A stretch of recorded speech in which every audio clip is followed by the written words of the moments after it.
একদিন এক প্রসিদ্ধ ডাক্তার এক গ্রামে রোগী দেখতে গেলেন। খুব অসুস্থ একজন লোক হাসপাতালের বেডে শুয়েছিলেন।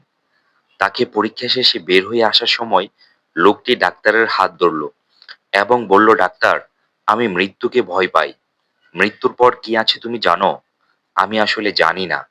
লোকটি বলল, তুমি জানো না? তুমি কি ধর্ম মানো না? ডাক্তার চুপ করে রইল। এরপর সে মাথা নাড়িয়ে কেবিনের দরজার দিকে এগিয়ে গেল।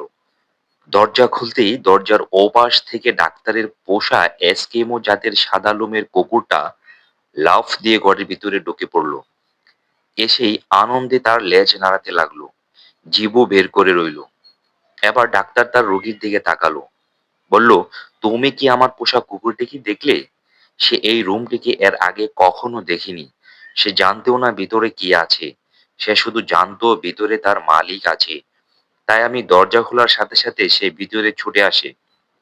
আসলে মৃত্যুর ওপারে কি আছে তা আমিও খুব কম জানি। কিন্তু আমি একটা ব্যাপার জানি, আমি জানি যে আমার মালিক সেখানে রয়েছেন এবং সেটাই আমার জন্য যথেষ্ট।